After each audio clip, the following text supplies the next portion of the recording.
Sports games are an integral part of the video game industry, and EA Sports, it's in the game, has been at the heart of this genre for a very long time. Madden for American football games, NBA for basketball, PGA for golf, NHL for hockey, UFC to beat the living crap out of your friends, and the one which everyone is aware about, FIFA. Oh, we don't call it FIFA no more? Who brought that change? Oh. But what if I told you, just like these games, there are also a bunch of cricket games, and if not, maybe more than rest of these games combined. So if you're willing to hear me talk about the evolution of cricket games for some time, or if you were just looking for a YouTube video which is fun to watch while eating, you found one. Anyways, let's dive right into it.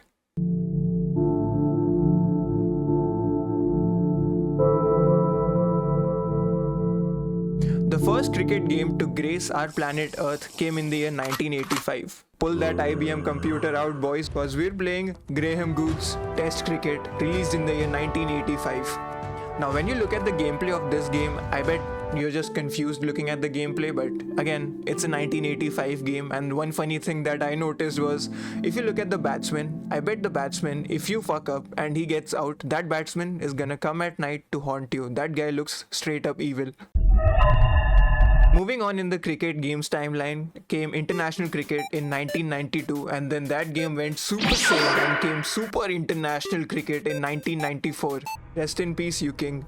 And in the same year, i.e. 1994, the Brian Lara cricket games, a series which would go on for some time, would also start, developed by Codemasters for Windows and the Sega Genesis. And let me tell you, these games were gaining a lot of traction in the market, and EA, it's in the game, saw that and was like, you know what, I'm jumping in. And in the year 1995, they released Cricket 1996, and let me tell you, this game is amazing. Like, tell me a game in which you can see the commentators. Well, it was a toss that needed to be won. And as the players make their way out onto the pitch, I'm joined by Gavin Dilly. This promises to be a great match, eh, Speedy? Yes, indeed. It reminds me of that fabulous Thanks, match Gavin. not so long ago. Thanks, Gav. Sorry? And not only that, the commentators got jokes as well. Oh, that was a sickening blow. Just like the one I got when I wrote my first alimony check. And after the successful release of Cricket 96, they made Cricket 97, but one of my favorite features, the commentators weren't in the game, so I refuse to acknowledge the existence of this game. This game is not in my memory. Going ahead in the EA Cricket timeline came Cricket 2000. Traffic, you ruined my line. God. Moving on came Cricket 2000, developed by Chrysalis Software, a British development company, but again published by EA Sports or marketed by EA Sports, whatever you want to call it. The game was released for PC and PS1, and you can sense the technological advancements offered by the PlayStation 1 as well. And the following year came Cricket 2002, this time developed by HB Studios, a video game development company based in Canada, and again published by EA. It's just so funny that the continent which gives the least amount of fucks about this sport is the one who's publishing and developing the game as well. But man, was I not ready for the games that followed Cricket 2002. Little did I know these games would become such an integral part to my childhood. And if you don't know which games I'm talking about, of course it's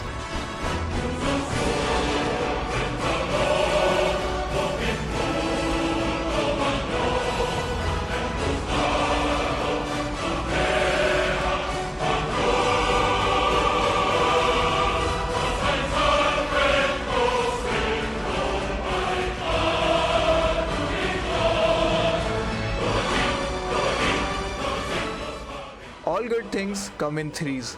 The Lord of the Rings trilogy, the Dark Knight trilogy, Mass Effect, Dark Souls, and these three games, Cricket 04, Cricket 05, and 07. Man, do I love these three games. This series is deeply flawed, and that's what makes this series even more iconic in my opinion. Cricket 04 holds a special spot in my heart because I grew up playing this game. And you might also remember these series for their iconic non-copyrighted player names, which I will dive into later on, but it's a great segment. Definitely watch that part. Now I have something important and a bit personal to share. You see, when I was a kid, I was going through a bit of a cricket phase, as every other kid does, right? But just because you're going through a phase doesn't necessarily mean that you're good at the sport. Listen, what I'm trying to say is that I was the last pick for any team. and most of my time would just go in fielding. And at the moment, if I did get the chance to bowl, my over would be cut into half from 6 balls to 3 balls. Like, it's not my fault I gave away 18 runs in 3 balls. And batting was a whole different beast for me. Like, I can count on my fingers the amount of times that my runs entered double digits. I know it's kind of sad, but again, looking back at it, yeah, it is still sad. But anyways, to fulfill my fantasy of actually being good at cricket is the reason I bought this amazing game. I showed the backhand. Okay, I bought this amazing game. Well, that was a pretty depressing story, but at least now you know why I love video games. Because I suck at everything else. Like, literally everything else. Anyways, now we can come back to discussing the 3 amazing games that are Cricket 04, 05 and 07. Firstly, if you look at 04 by itself, the game made giant leaps of progress because it came on PlayStation 2, so there were newer cutscenes, there were newer animations. A cricket game for the first time had some flow to it. Later on came Cricket 05 with the great option and a much more refined option of creating a player. Create a player was an option in 04 as well, but it wasn't as great as 05, and boy oh boy did I create a monstrosity. But the fun thing about creating a player in 05 is that there are no restrictions. So my player can do everything. He can spin the ball, he can swing the ball, he's an amazing batsman as well. So fulfilling my fantasy of being actually good at the sport. That's why I love video games. Thank you. By Aryan Sahu. Thank you. But man, let me tell you, the graphics of Cricket 05, man. Oh, this is Cricket 04? Oh, my bad. And for the finale, the last part, the jewel of the crown, Cricket 07. Again, it's an EA, it's in the game, a sports game. So the graphics upgrade, let's just not talk about graphics because graphics of all these games are essentially the same. I don't see much of a difference. But that's with any of the sports games these days. So I can stop badgering on about graphics. Now I'm aware that Cricket 07 is very close to people's hearts and I get it. But if I had to describe Cricket 07 perfectly, it's like Cricket 05 plus quality of life updates. Now, if you ask what are the quality of life upgrades, well, they were like the option to bowl from the other side or the option to change the field was just only a button away.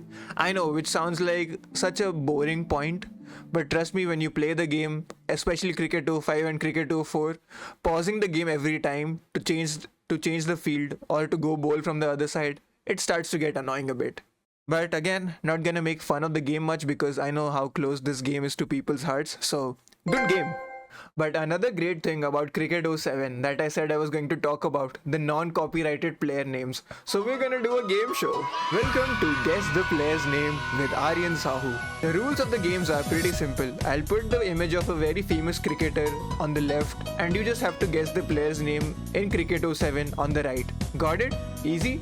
Ready? 3, 2, 1. Guess this player's name. Oh what? You called him Gautam Gambhir? Wrong! It's Gautam Gemphier. Guess the name of this player. Oh, what's that? Virendra Sehwag? Wrong again. It's Virendra Sive.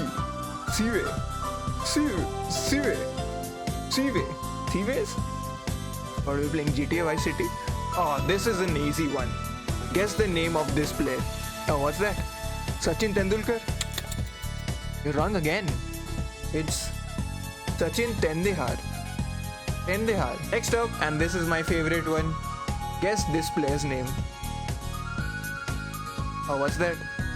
Dhoni. You're wrong again. What is this? You're like at 0 out of 4. It's D. Dhanier. It's D. Dhanier.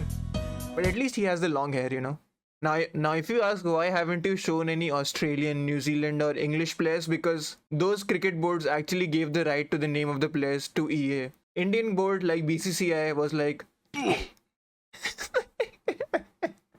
And that leads me to a very important part about, you know, EA never made a cricket game after Cricket 07. Have you ever thought why? Because, and it's a very funny story, because EA went to BCCI, India's cricket board, and was like, hey, I want the right to the names of your players. Name your price. And boy oh boy did BCCI think they were playing Grand Theft Auto. They asked for amount X, and in which X is equal to the entire budget of their FIFA and Madden game. And that's not me making a joke. That's an actual fact. You can research it. BCCI asked for such a high amount of money that EA was like, I'm done. I don't need to make more cricket games. And that marked the end and the exit of EA. It's in the game from the cricket genre. But again, they gave 3 good games, so fair. Not 3, they released a bunch of games, but 3 of those were iconic. You know what I mean. So this, EA, exit. Done. EA is over. That CD fell away right by the... Now this is important. If you have played cricket games before and have knowledge, you're probably tearing your hair out because there was another series running in parallel to EA Cricket Sports, which was the one which I talked about earlier, the Brian Lara Cricket Games, developed by Codemasters. And I have a lot of praises for the Brian Lara Cricket game, so let's talk about them.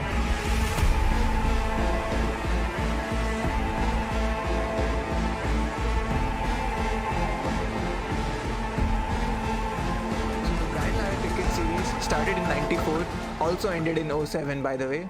I'll talk about that later on. But especially I want to talk about the Brian Lara 07 game. The first thing I want to compliment Codemasters, the developer of the Brian Lara games, I just said that earlier, was they actually put in the effort to make a tutorial for everyone. What I mean by everyone is that, for example, if a person who doesn't really watch cricket or isn't really into cricket but wants to pick up a game and play a cricket game, this game actually put in the effort of making a tutorial which caters to those players. Like the people who have no idea about cricket. And thank you for that. Because before playing this game, I was struggling at every cricket game. Like 95% of the times my batsmen were going on ducks.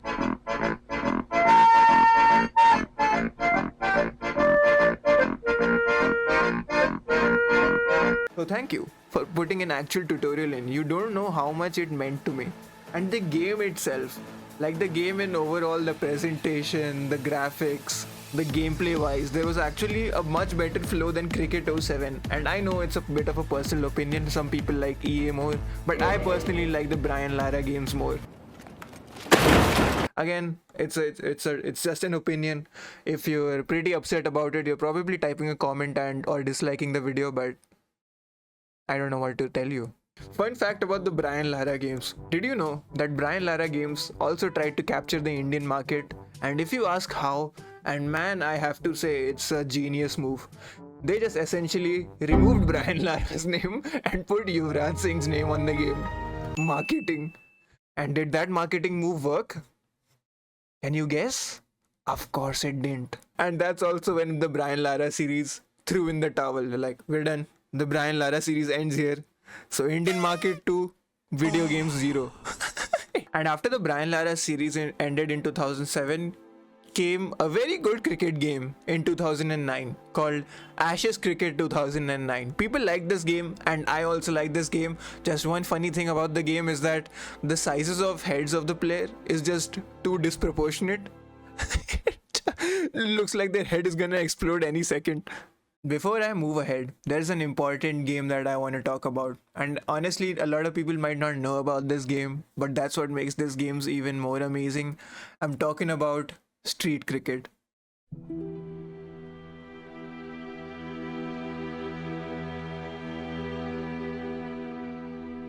In the year 2012, coming off the high of winning the World Cup in 2011, my homeboys at Trine Entertainment took a swing at making a cricket game, and boy oh boy was it one heck of a swing. Trine was like, fuck all you cricket boards, we don't need the name of any original cricket player to make a banger cricket game, and they were 100% right. The Street Cricket series came on PlayStation 2 and PlayStation 3. Also for Move PlayStation 3, because if you had that weird sex toy looking thing with you, good for you I suppose, but Kinect was much better. And let me just tell you right here, right now, that this game is awesome. It was so easier to understand. It had a much more beginner friendly approach to the game, and you didn't have to be some cricket video game god to understand the basics of this game or to have fun. Like, it was essentially just a dumbed down versions of all the previous games that I talked about. And that's what I appreciated about this game, so that anyone can play the game. And to make the game even better, there are so many teams available at your disposal. Special shout out to Team Juliet's Go Women Power. Fun fact about street cricket, a lot of the characters are inspired from Lagan. That's not me joking. That's not me. Like this guy, I bet he'll say it in some time. दो गुना लगान लेगा. Or this guy who'll say, ये खेल मैंने पहली भी खेला है. Like if you don't really understand cricket and still want to try a cricket game for some reason because you're mentally insane, I'd recommend this one. Moving ahead in the cricket timeline came Ashes Cricket 2013, followed by the Don Bradman Cricket series. Now, the thing with these Don Bradman game series was that these weren't bad, but they weren't that great either, and suffered from the same problem as the previous titles did. Just that the game just wasn't engaging enough, to say the least. Like, of course, I can break that game down again and again, but the same problems weren't addressed and still aren't addressed, honestly. What I mean by saying that is that the people who love the sport will 100% love these games, but the people who don't love the sport will definitely not enjoy these games because the learning curve is even much more steeper in this game. So I don't recommend playing this game. Play street cricket, as I recommended earlier. Trine should make me a sponsor at this point. But I know the company shut down now, which is kind of sad and dark, which I am not going to get into. This leads me to the dark ages.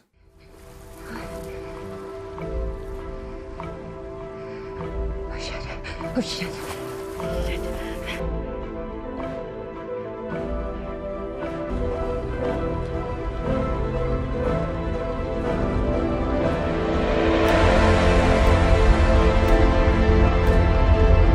Brand Doyle back to the Ranger now.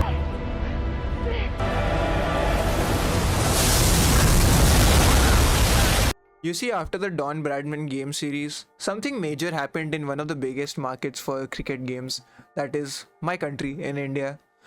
Mobile phones were getting cheap, like getting cheap fast. And in 2018, something major happened. Just mobile phones got cheap, and so did the internet. And boy oh boy, did it lead to a boom of video games on mobile phones. You see, while watching the video, if you're paying attention to what I was saying and not focused on your food, you might have noticed a trend, which was that all these titles, whether that is the EA title or the Lara Games titles, all of these games tried their absolute best to capture the Indian market and failed to do so, unfortunately. And here comes mobile phone games and just sweeps the entire Indian market with ease. There were just so many cricket games available, like even if you open up Play Store and look for cricket games, there are so many cricket games out there, and all of these mobile phone games had so much microtransaction in them, and of course people would buy that. And then there is also, since it's a mobile phone game, there's a never-ending supply of new people coming in to play the game. Especially in my country, I don't know much about other countries, but then all the companies jumped on the bandwagon of mobile phone games and started investing in those rather than PC games or console games. So PC games and console games, which used to be the main show for cricket video games, became the side show, and mobile phone games took the center stage. And it's just kind of sad to look at, but again, there's nothing you can do about it, right? And this leads me to my final topic of the video.